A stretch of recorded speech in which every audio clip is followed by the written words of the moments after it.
Fighting Talk back again, and today I'm delighted to be joined by Kennedy the Machine 2.0 Freeman. Just days after it was announced, you've signed your multi-fight contract with Cage Warriors. It's been a long time, but you're back. Let's sort of start there. It's 5 years you've been out. What have you sort of been doing in that time? Because it's a long time away from the sport, and I guess what's been behind the decision to come back?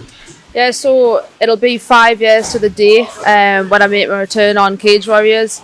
Do you know what it is? It was just a lot of things. Obviously, people know I've had trouble with my hips. I've had a wrist surgery, changing gyms and stuff. Just like I'm head coach at my gym now, so I've had to move to other gyms to get training in. And because of the bad hips, I was going to transfer over to pro boxing. I've been training with Nick Gittis at Wallsend, but you know what it is? My heart just wasn't in it. It wasn't in the boxing. I actually went to UFC London with my dad, and I just seen the atmosphere, the production. I just thought, nah, that's where I'm supposed to be. So just decided, let's do it, make the return. And like I say, it is with Cage Warriors, one of Europe's leading promotions. How did them sort of conversations come about, and ultimately what led to you deciding that you wanted to sign with Cage Warriors? So basically, I made the decision to make the return to MMA, started training. Within about a week of that, Cage Warriors announced that they were coming to Newcastle. And I just thought, this has got to be a sign. Like, they're coming back to Newcastle. I think, is it like 9 years or something they've not been to Newcastle? And I just thought, and then when I seen the date, I thought, that's 5 years to the date of my last fight. I just got in contact with Cage Warriors. Well, my dad got in contact with Cage Warriors, and I just knew that I had to be on that card. And look, Cage Warriors, I know they've got a few lasses on the books, but this is the first time we've seen them make a real big deal, a multi-fight contract. I think the last person we've seen do that was Molly McCann, and we see where she is now.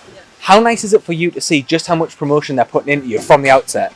Yeah, well, honestly, I've got to be very thankful because, like I say, I've had 5 years out, so I wasn't even sure whether they were going to have us on the card. Like, everyone's kind of forgotten who I am, sort of thing. So I am very thankful, and like the 5-fight contract, I'm over the moon. So the aim is to get that flyweight world title. And look, you've touched on it sort of there before with your dad. We're at Machine MMA. We couldn't not speak about him, of course. He's left the gym now in your hands. Ian The Machine Freeman, an absolute pioneer of UK MMA. How special has it been for you to share this journey with him so far? And how's it going to be having this almost different dynamic where he's not your full-time coach now when you're splitting your training around different places? Yeah, you know, it is crazy. And I'm just working it out. I'm going to a few different gyms. I'm so lucky that some of the top guys in the Northeast have like opened their doors for us to come in. And I totally understand why my dad's gone down the route. He's now a paramedic. So the gyms don't make money, man. They don't make money, and he needs to go to work and earn a living. So I'm happy coaching the guys here, you know, the amateur guys. I love doing it, but I've got to move on and go to bigger gyms and get more experience. But it'll be crazy on the day, you know, when like he only trains us once a week, so it will be very crazy. Obviously, he will be there in my corner, but it's going to be a mad dynamic, so we'll see. You just touched on it there, of course, you're coaching here. There's a class going on behind us here at Machine MMA. What have you found that's added to your game?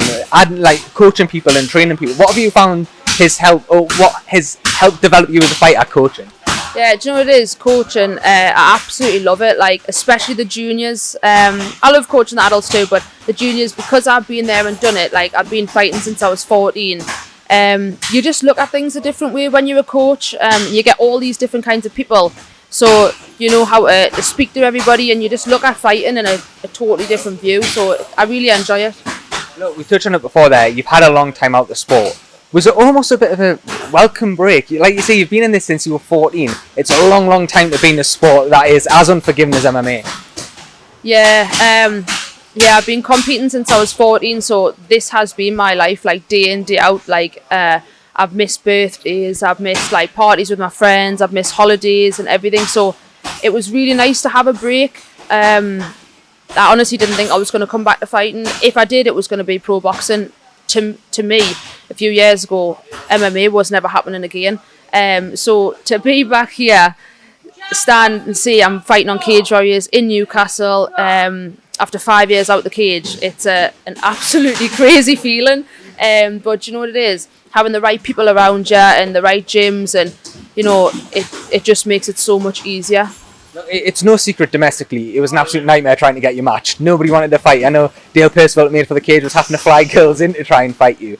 You being out at Cage Warriors with Ian Dean, who for me is one of the best matchmakers in the world, you've got that security, and how nice is it to have that security now moving forward, knowing you'll get these regular fights against top opposition?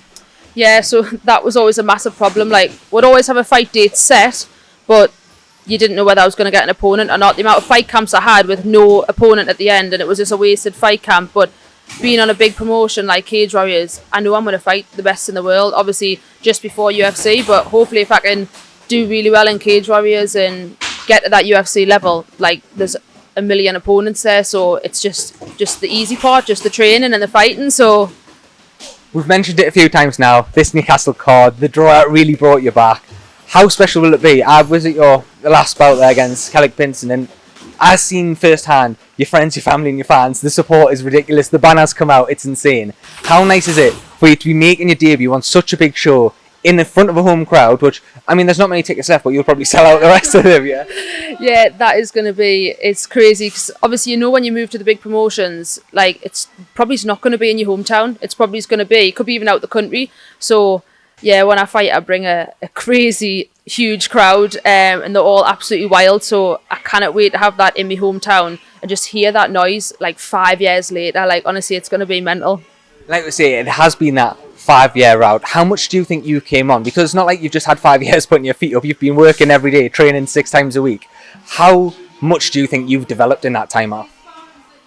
Do you know what it is? I think I've just matured a lot. Like, when I look back at fights back at my last pro fights, like, I'm still just so young. I'm only 21. So it'll just be shy of my 27th birthday, and like, I've been working on everything. I've been working on my ground game, my cage control, but mainly I've been working on my striking. Like, I've went to, obviously, Nick Gettis for me boxing, Josh Abraham, I've done loads of pad sessions with him, and like, I was known for me striking back then, but when I watch back them fights, me striking is terrible compared to what it is now. So I really think people are going to get a shock at just how well-rounded I've improved, like, every aspect. So I'm looking forward to showing it.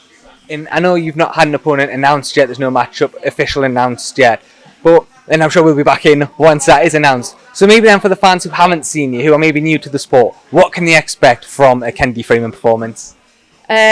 Crazy crowd, big heavy shots, and just a wild fight. Like, I'm going out there to make a big statement for this comeback fight. Like I say, I'm a lot more mature and I'm just ready. It's now or never for me. Like, I'm 27. This is now or never. So it's going to be an unbelievable performance.